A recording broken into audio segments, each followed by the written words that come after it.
Thanks for being here. It's a pleasure to have you. My name is Carl Frank, if we haven't met. Welcome to A&I Financial Services. It's a blessing to have you here today. I want to begin today just with a thank you to all the people who have made this possible. Anna, who just walked out and will be hiding in the back, really is an instrumental part of this entire thing that just happened today. She sent all the invites. She made all the magic happen. So she deserves a round of applause. Even though she's not here, we should give her a round of applause. She worked very hard on this, so thank you to Anna. Let me introduce some of the members of the team who I can see in the room right now. My wife, Stacy, who is obviously an integral part of the whole firm. Peter, who is manning the camera right now, certified financial planner. Thank you, Peter. Beside Stacy is Marla, CFP as well. Beside Marla is Judson, certified financial planner. An instrumental part to my life because he kicks my butt in the stairwell twice a week. My exercise coach and certified financial planner, Dave Stevens. Beside Dave, Brett, partner in the firm, and Francois Giguère, who I'll introduce at greater length, and that worked out perfectly because you're going to be speaking first.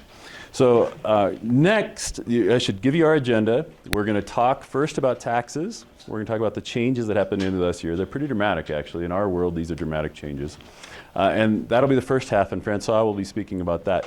And then the second half of this, I'll be talking about investments. Please make yourself comfortable. Come on in. It's great to see you. How are you? Good to see you. Hi, Lauren. Hey, Carl. Good to have you. Come on in. Come on in. The food is that way. The seats are this way. Anywhere you'd like to sit. So glad you're able to make it. We have 100% attendance today. That's amazing. We had every single person who RSVP'd was able to make it. So that's a very big deal. Great. Okay, so that's our agenda. First half taxes, second half economy. We're going to leave some room for questions, so please ask those near the end. Write them down. You've got pads there, and that way we can cover some of the content. Does that sound fair? Our next event after this is February 5th. We're going to be talking about investing in a presidential year. So that might be some of the things that you're thinking about right now for my economic update. I'll do my best on that, but I don't want to steal the thunder from our expert who's coming in February to talk about that. And that's a wonderful presentation. So mark your calendars, February 5th. If you're not already subscribed to the Periscope newsletter, write that down on your blue sheet. Make sure to do that. And if you are interested in more tax updates, I'm rewriting the Go Tax Free book. And it's a blog right now. So I'm writing content almost every day now. And so you can sign up for that and just write that down, and you can get that in the email, or you can just check the website as well. It's gotaxfreebook.com is the goal, and is the website. My goal is to put all the new updates for new tax planning ideas based off of last year's tax changes on that website before the book comes out. So that is what's coming up. All right, so without further ado, it's my pleasure to introduce Francois Giguère, certified financial planner. Francois has been with our firm for over 5 years now. He is a successful person. Before he came here, he was the general manager for the Colorado Avalanche, and he's been with our firm in helping a small number of successful people, primarily in the hockey industry, do responsible things with their money and achieve everything that's most important to them. Francois is also an instrumental part of our overall team. He helps with some of our key clients in behind the scenes and in front of the scenes, helping with financial planning. He trades everyone's accounts on our behalf, and he's just a marvelous human being in addition to that. So Francois, without further ado, is going to talk about taxes. Thank you. Okay, perfect. So my part of the discussion today is going to be about the Secure Act. The Secure Act came into law in December, just before Christmas. And SECURE is an acronym for Setting Every Enhancement. So the major changes that came with the Secure Act was the elimination of the stretch provision. So that would be the negative part of the new law. Second change, they made changes to the age where you have to start making R&Ds with your IRA accounts. There's changes to the 401k plans, and there's a new exception for taking money out of an IRA or a retirement plan before the age of 59 and a half without having to pay a 10% penalty. And then there are non-retirement provisions. The goal of the Secure Act was, I think it's pretty clear that people are not ready for retirement, people are not saving.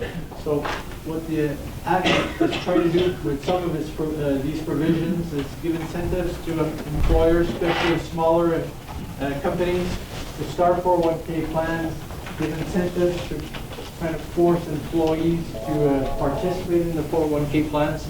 So that's what we're going to be seeing as we move along. We can So the biggest change is for the many IRAs. The beneficiary of an IRA can be a spouse or a non-spouse. If the beneficiary of your IRA is a spouse, there's no changes. So you still have an option where you can cash it in, you can put it in your IRA, or you can leave it as a beneficiary and take it based on RMDs, based on your spouse when they died, if they were taking RMDs yet or not. So that hasn't changed. What will change is if the beneficiary of your IRA is a non-spouse. Before, the law was such that if your beneficiary was your child, for example, and your child's 40 years old, they could take the RMDs over their life expectancy. With the big change that they made is in most cases, they're going to have to take it within 10 years. So the government's going to get their money a lot quicker on many IRAs. So that's going to be a big change. One thing that and this is only going to apply for people that die after December 31st, 2019. The one thing that, from a planning perspective, it says presently the beneficiary of an IRA, your IRA, is a trust. Make sure to talk to the lawyer that established the trust to see what the language is in the trust, because there's some trusts that they'll put a language that the money can get out of the trust only based on the minimum amount that could be paid by the RMDs. And with the 10-year rule, technically, you could be in a position where you don't have to take money out before the 10th year. So if you would start paying people before the 10th year, you could be in a situation where you're taxed in your trust instead of being taxed on your own, and the tax rates are much higher than individual rates, especially at the lower numbers. Go to the next slide. On the positive side, one of the big changes that they did is they're going to change the date where you have to start taking distributions from your IRA. So presently the rules are such that at 70.5, you have to start taking RMDs. The rules are going to change to 72 years old. So we're increasing it by a year and a half. So if you're 70.5 prior to December 31st, 2019, you're going to keep taking RMDs based on the old rules. But if you turn 70.5 after December 31st, 2019, you're going to start taking RMDs. On the latest you can take them, it's on April 1st, on the year following the year you turn 72.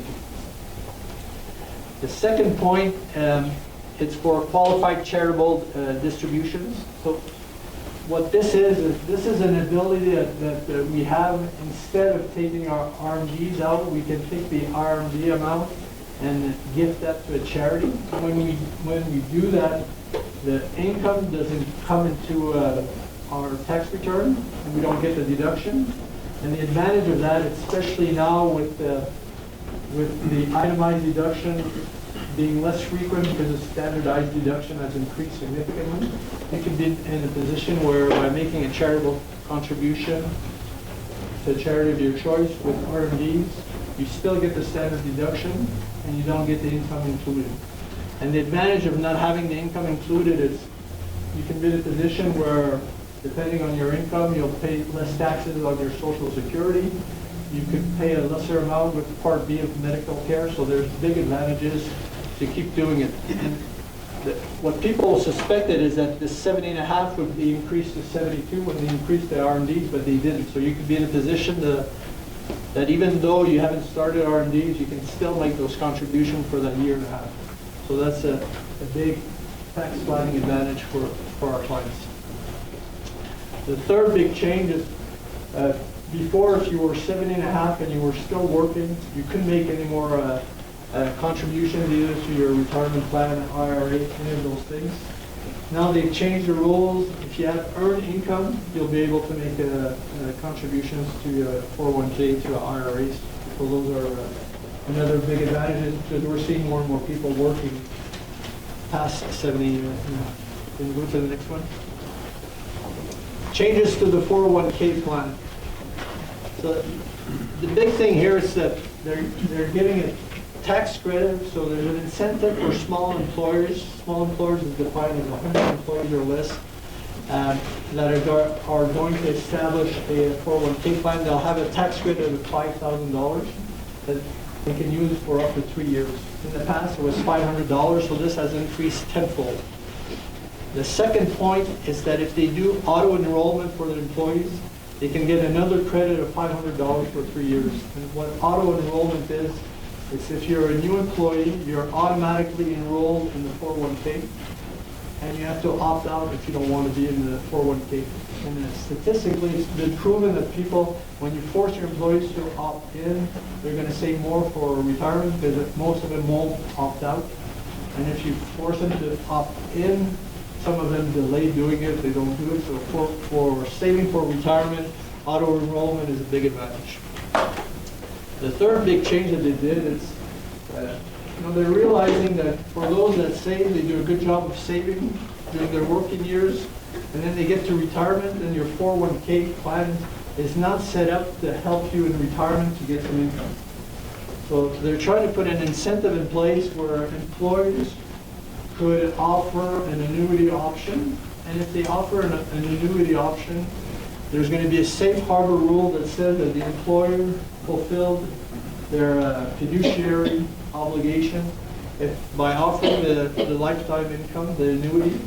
Their only obligation is to make sure that from a credit point of view, the insurance company that they're choosing for the annuity has good ratings. They just have to make sure that today the company that's offering the annuity is a sound company for their employees, and they've met their fiduciary obligations there. The other big change, but this change won't come into effect at the latest until 2024. Right now, part-time employees don't benefit in the 401k plan, and they're going to let your long-term part-time employees be able to make contributions to the 401k and participate in it. And the last thing they're doing to kind of find a way to reduce costs, it's that there's rules in place presently where different employers could get together to form a plan, and because it's a bigger plan, they can reduce the cost of the plan for the employer. But the rules presently are such that you have to be in the same industry. Oftentimes you have to have the same head company. So the rules were very limited on who could do this. With the new rules, they're going to be a lot more expansive. You're going to be able to match up with different companies. And the other rule that they did that's going to change is if one of the companies does something that they have to be kicked out of the plan because they're not paying their contributions or whatever, the plan will still be in effect. Their rules will permit the plan to kick off just that one employer that's not meeting its obligation. The others won't be forced out. So that's going to be another incentive. All this is done to help the 401k plans. They added an exception to the 10% penalty. So presently there are few circumstances where if you take money out before 59.5, you don't pay a 10% penalty. Because the general rule is if you take money out before 59.5, you pay taxes on the amount you take out, but you also pay a 10% penalty. So some of the examples are, if you're a first-time home buyer, you can take $10,000 out, you don't pay a penalty. If you have some medical expenses, you can take money out. And they added this one. It's a $5,000 distribution that you can take after a birth or adoption. But what they define as a qualified birth or distribution, the timer starts when the adoption is official or when the birth is made for 1 year after. So technically, you couldn't use the $5,000 to pay some of the fees that come along with either adopting a child or preparing yourself for the birth of your child, but you could take it once they're born for a period of 1 year. So non-retirement provisions, some of the big changes, they increased the penalties for failing to file tax returns. So now I think it's $400 or the lesser $400 or the amount of tax owed. Before I think it was $300. Second one, it's the $10,000 amount that you can take out of a 529 plan to reimburse part of a student loan that you accumulated while you were in school. The one caveat here is for these to be considered an approved distribution, each state will have to approve this. We went through this a little bit here in Colorado, where in the last tax plan, you could take a distribution of $10,000 if your kids went to private school from K to 12, but Colorado didn't permit that yet, so they're still working on that in the legislature. But the idea here is that it's going to help younger people that have debt to be able to reimburse their loans and get a distribution that counts as qualified. The third big change was to the kiddie tax rules. So historically, the kiddie tax rules were such that if you were trying to split some of your income, if you had a business, you could give some earned income to, or some passive income to, it was passive income to your children. And you were trying to do that because you were at a higher tax rate than them to save some money. And the kiddie tax rule was such that if your child had some passive income, they would be taxed at the rate of the parent. And in the last tax budget 2 years ago, what they said is instead of being taxed at the parent's tax rate, we're going to tax you at the trust tax rate. And that created a lot of people were complaining about that, so they reverted back to you're going to be taxed at the parent's tax rate, and you could go back and adjust that for 2018, and that will apply to 2019 also. And then the fourth thing is they had temporarily adjusted that for medical expenses, to know if you're allowed to deduct medical expenses on your tax return. The hurdle originally was any expense that was above 10% of your AGI. AGI is, let's say, your income. And for a short period of time, they had reduced that to 7.5%, and now they've left it permanently at 7.5%. So what that means is it's going to be a little easier to take a deduction for medical expense. But with standard deduction being a lot higher than it was before, it's still going to be a pretty high hurdle before people can itemize their deductions. I think that's my last. That's your last one. So. When Carl's done, if you guys have any questions, I'll be more than happy to answer them. Great job, thank you. Write down those questions. He was great.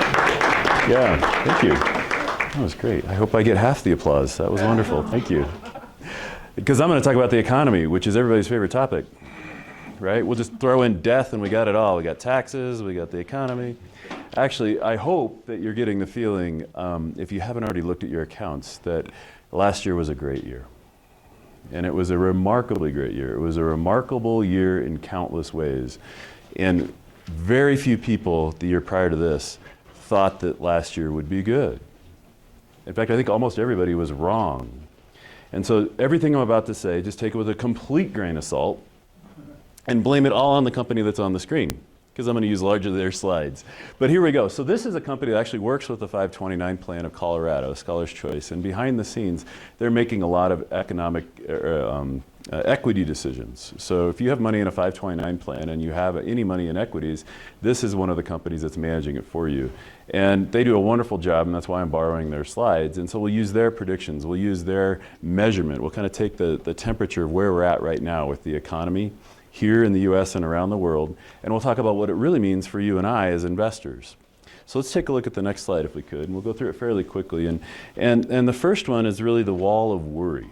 Now, I don't know if you've ever heard this phrase before, but the wall of worry is critical in the way the stock market works. The equities market climbs a wall of worry. We're always afraid. And sometimes the more we're afraid, the more the market will climb. Just think about how worried you were, again, in 2018, at the end of 2018, you might recall the market declined pretty precipitously. It was over 19%, almost 20% decline. And we had a lot of worries going on in 2018. Many of the worries that we had in 2018 are on the screen. You might think about Middle East geopolitics, seems to have flared up recently. Junk bond collapse, trade wars. North Korea was a huge deal back then. Was the US going to enter a recession? Brexit, the sovereign debt crisis all around the world, earnings recession, dollar strengthens, the Eurozone was breaking up, China was about to have a hard landing. Did they? Might they still? Populism, another word for President Trump, and emerging markets problems, right? These are problems that we're facing now, but my point is that actually we faced a lot of the same problems in 2018. So if you're worried and you're watching the news, and the news is 99% negative and 1% positive, then remember that these same worries that we're facing now, we've faced for a while. And we might have actually felt even more worry in 2018 when the markets were reacting to these things, right before we had a dramatically good year in equities markets. Right before 2019, we were more worried than we ever were before. Sometimes when we're most worried is the best time not to take action. And we just lived that. That's a great lesson to take home from today. Sometimes when we're most worried is the best time to stop paying attention. Next slide. Look at all these panic attacks. This is a period of time that might seem huge to you, but this is only 5 years. In the past 5 years, we've had all these reasons to be afraid. Now, all of these handouts we're going to give you in a wonderful booklet up here. We had a lot more people attend at the last minute than we thought. So we have enough for couples and for individuals, but not for each person in a couple to take, if that's okay. So you'll get this slide, I promise you. But even if you can't read the words, this is 5 years, and that line going up in a very dramatic manner is the equity market. And that is a dramatic rise during a dramatically scary period of time. Look at any of the declines. Right here, we're worried about a Third Avenue blowing up. We're worried about Greece. Golly, remember when Greece, we thought Greece might bring down the world? There's Greece, right? There's Greece. What's here? Trade war. Trade war. We're worried about trade war, and the market reacts really quickly, but look at how it came back. Look at what happened here. What's this? This is the Federal Reserve Bank saying maybe we're gonna raise interest rates. Oh, actually, we didn't really mean that. Sorry, it was a communication error. And look at how the market reacts. And so if you thought that we knew before they were gonna say that what to do, you're fooling both of us, because of course we didn't know. And by not doing anything, you did really well, because look at how quickly it came back. Last year, the S&P 500 was up a huge percentage. Bonds actually were up a huge percentage. International markets were up a lot by their terms recently. All of them did really well. Most recently, there was a lot of fear over something called the yield curve inversion. I'm going to talk about that in a bit. But look at how the market reacted and then didn't overreact to that, and we came back. Next slide. So this is the problem. The problem is that when we react, we hurt ourselves. What investors have earned over the past 20 years, on average, is less than 2% per year. Think about that for a second. This, according to Dalbar, says that investors over the past 20 years have earned less than the price of inflation. Had they just done nothing, any one of these investments that you see on the screen would have done better than they did. And how could they possibly have done worse than their investments? By getting scared out. By getting scared out. By trying to time it. What the next big fear that I have, and that some of us in our firm have, is the opposite of that. It's the opposite of that. It's that we're not scared now, we're maybe overconfident. We have a fear of missing out, FOMO, right? Because we had such a great year, perhaps we're coming into this with a lot of confidence, and now we want to chase and time and buy high-risk things, and maybe that's not right. Does that make sense? Because perhaps maybe this is right before the 2018 crash that temporarily took away a bunch of money, and then we'll get scared out then, and we'll sell at the bottom. So we buy at the top, we sell at the bottom, and that's how we get this. That's how average investors get this. But if we do nothing other than get you into the average over here, we've given you 5 or 6% more per year, every single year, for the rest of your lives than the average investor is going to get. That's pretty good. That's pretty good. So don't do that. Don't do that. Talk to us. Talk to us always. But before we take action, we've got to really have a good conversation about what is it that we're acting on and what is our financial plan. Next slide. All right, so here we go. So here are the crashes. Now this company throws a lot of information in this chart, but there are 3 big points on the bottom. This is every crash, meaning more than a 20% decline, and every stock market correction, meaning less than that. And corrections are commonplace. They're as common as the cold. And everything on the right says, how is that going to predict a recession? Or does a recession even matter? And the thing about the market is it's really hard to predict, but it's a great predictor of the economy. And so when the market's doing well, it's saying the economy is about to do really well.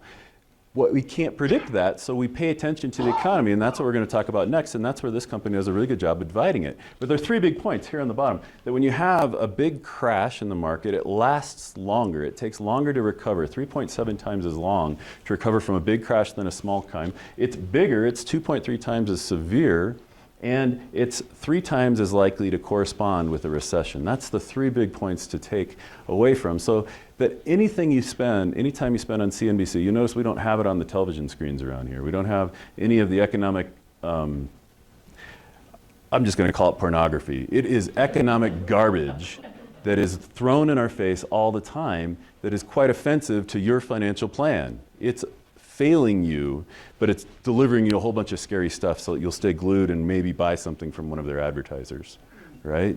All of that is nonsense. Now there's 12 indicators that this next company, again, the 529 plan, a company called Clearbridge, focuses on that we think are pretty important. And so that's pretty good. And then we're going to look at 2 of our investment companies and show you what they believe are important to look at. So next slide.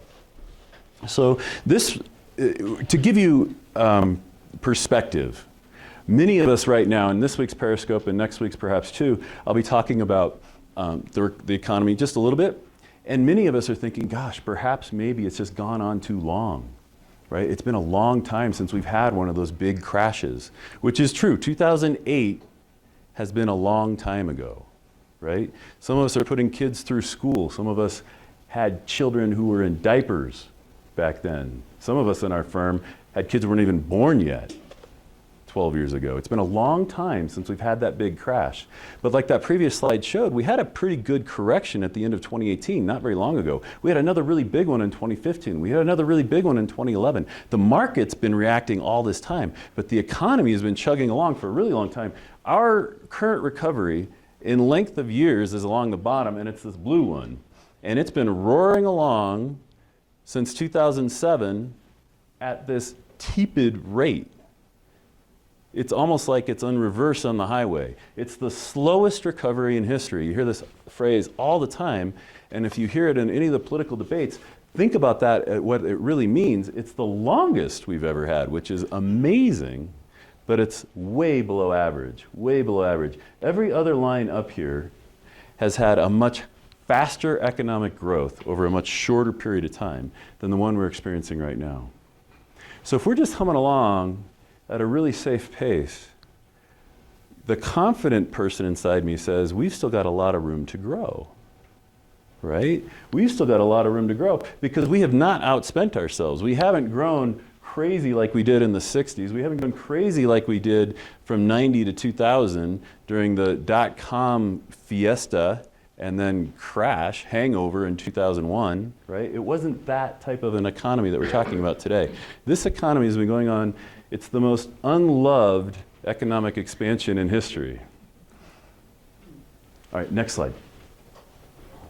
So how long could it last? Well, the length itself isn't the problem. It could go on for a very long period of time. Just because it's going on a long time does not in and of itself make it a problem. It feels like it's a challenge. It feels like it's just not normal, right? And true, it's on the upper end, right? But it's not the longest ever. Right? The longest the U.S. has ever had, we just passed. That was the 1990 to dot-com crash, right? That was the roaring 90s, if you don't mind me using that phrase. We're just a little bit longer than that now. But look at Canada. Canada had a huge 16-year. UK had a 16-year period of time without a recession. Japan had a huge 1975 to 1992 period of time without a recession. And Australia, it's still going. Since 1992 until now, they've been going without a recession. Just because it's long doesn't mean it's dangerous. Does that make sense? This is a really good economic position that we're in. It's not too hot, it's not too cold, the bed's not too hard, it's not too lumpy, right? It's just right. So Goldilocks is a good place to be, right? The three little bears are pretty happy right now. In this type of an economy, we can likely set a lot of those concerns on the side. What are the experts worried about? Things that you and I are not. Let's show the next slide. So this is a crazy busy slide. Like I said, focus only on this column. It's the most recent data. The other columns are prior to that. And the bottom line, the blue highlighted area, shows caution. That's the bottom line, the bottom line. Each row is a different economic indicator. And so it's not all green, right? This isn't a perfect economy by any stretch of the imagination. They divide their economic indicators, again, the Clearbridge company, into 4 categories. They divide them into financial, inflation, consumer, and business activity. And the most important to Americans, by far, not just because we are consumers, but because the American economy depends on consumers, is the consumer category. The consumer category is by far the most important predictor, according to this company, for what's going to happen in the economy. Can we predict a recession or not? And the consumer is all green and has been green for a long time. The 4 indicators that they look at, housing permits, millennials are finally buying homes. It might not be making the news, but it's happening. It's happening. They're moving out of mom and dad's house. I know it's crazy, but it's happening. There are good things happening in the housing sector. Jobless claims, you get this all the time, don't we? Do I need to say anything about it? Lowest unemployment of my lifetime, lowest unemployment since the 50s. All right, that's pretty good. Retail sales are good. They're not happening at the big box stores, but by golly, they're happening online. Retail sales are still good. The consumer is doing strong. And job sentiment was not great near the end of, the beginning of last year. We had some worries, but it's good now. People are feeling more confident. The opposite side of this, if you're a bear and you're a little bit worried, you're saying, oh, consumers are too confident. Too confident, because business owners largely are not real happy with the trade war. Inflation, wage growth is not great, right? You've heard this on the news, right? You've seen the things. Dow sets new records, regular people don't, right? Wage growth is not falling. But commodities are not inflating, there's just a warning sign. So there's some signs here that we could use a little bit of inflation. It's not quite the right amount for this company, so that's fine, they're there. And the yield curve, the first thing that I mentioned earlier today was that you heard some worries last year about the yield curve inverting. I don't want to get into the details about what that means, but it basically means that people who buy bonds are worried. With this company, the one that's doing this, once they get worried, this company keeps it a red light until we have a recession. So this will always be. Yield curves, the news made it out to be, I think last year, what it's not. They said, oh, every time there's a yield curve inversion, there's a recession that follows. That might be accurate, but it could be decades before it happens. It's not a timing prediction. Does that make sense? But this company, once it happens, says the only way out of it is for it to have a recession. So they leave it red. And the other big red is down here under ISM. And I don't want to get into the details of what those are, but everything at the bottom is all business. And so here we go. Just look at the colors and you can tell business owners and business managers are not nearly as happy as consumers. You can just tell by looking at the colors, right? Without even knowing what any of those indicators are, I think the trade war is probably a big part of that. That makes sense, doesn't it? Trade war going on. Am I going to be as profitable as I was? There's some great slides in here. If you ask a whole bunch of questions, I can show them to you. How smaller companies, 60% of us work for companies that have less than 1,000 employees, and smaller companies' profits are not growing. They haven't grown in 5 years. As a whole, smaller company profits are flat. And that's not great. That doesn't make business owners and business managers happy, right? That adds stress. That adds stress. And anything that unsettles them adds more stress to the economy. So consumer doing great, maybe feeling too confident, maybe fear of missing out will cause people to think we want to get more aggressive, and maybe that's the wrong time. On the other hand, the business owners are not saying, red light, hit the panic button, we're going to start laying people off by any means. That's the jobless claims and that's the job sentiment. None of that is happening. But if it does, then things could get worse. Does that make sense? So it's a caution. So the overall thing is, yeah, this is a good time, but it's not right after we had a big crash. It's not things are back on track. Right? We don't have the John F. Kennedy optimism of the 1960s, which was the biggest percentage gain in our economic history in any decade, including the 20s. Right? It's not that. It's not that. But it's also not 2008, are we going to make it, fear that's going on.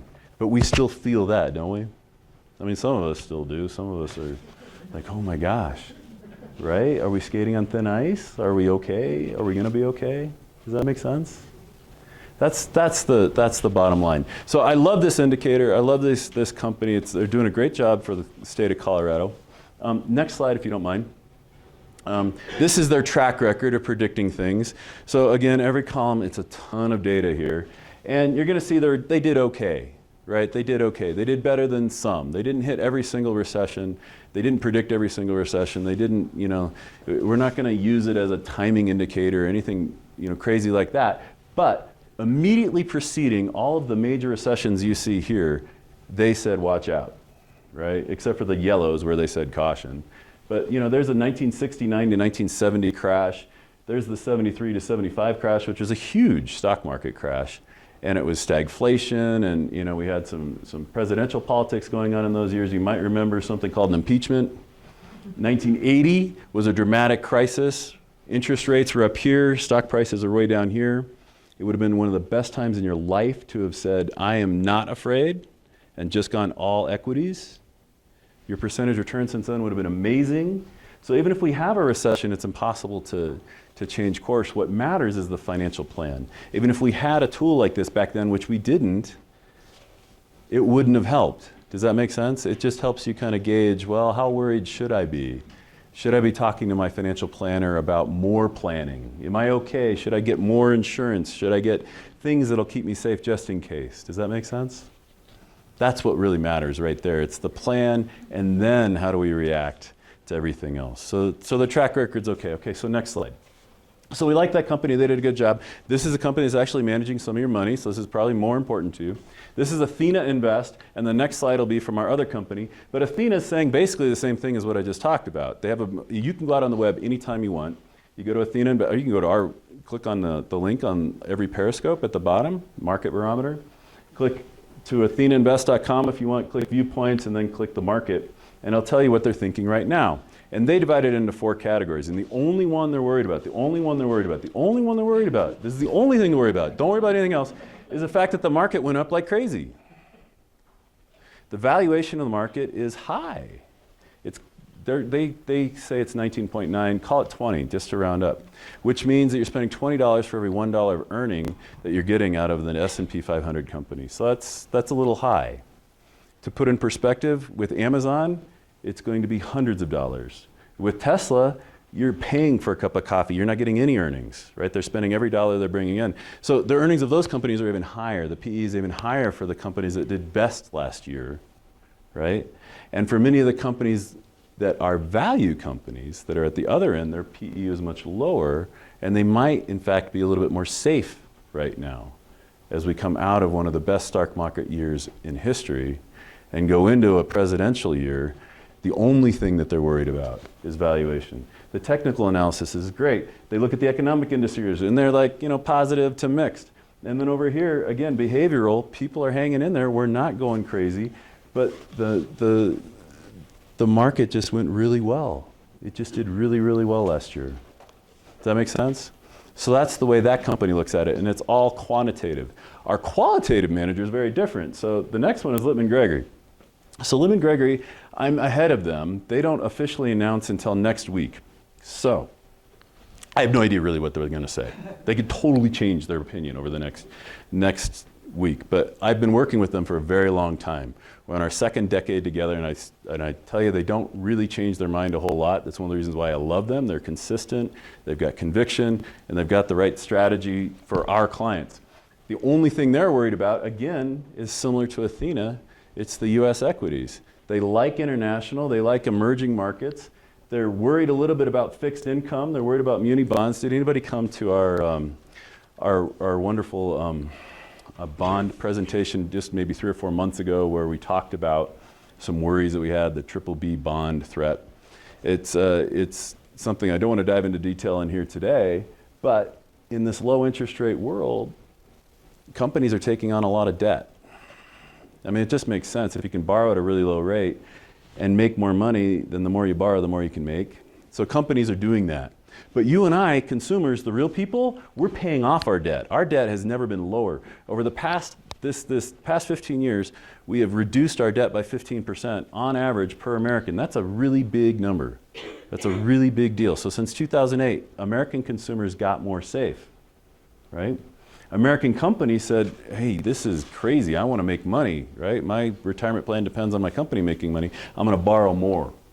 So our investment analyst says, well, you know, that's not all great, right? There's some cause of concern. And Litman Gregory doesn't really, at this point in time, think that just being passive with your fixed income investments is a good idea because of this triple bond threat. It might be a good idea to be active, just in case something bad were to happen with the companies and their debt. They want to be, you know, in a position where we can be safe. Okay, so that is the end of my prepared slides. There are about 99 of these things laying on Brett's desk. I've got some of the slide numbers memorized, and Brett would love it if you made him click like crazy. So ask a lot of really tough questions, anything you want about tax law changes, which matter, especially if you got that 2-year break, right, up front. And matter even more if you wanted your kids to inherit your IRAs because they lost a 30 or 60-year tax break when they lost the stretch IRA. Yeah, I think the tax law change was a huge tax increase. I'm in the minority here, but eventually I'll be proven right. I'm confident that it was a huge tax increase. Okay, any questions?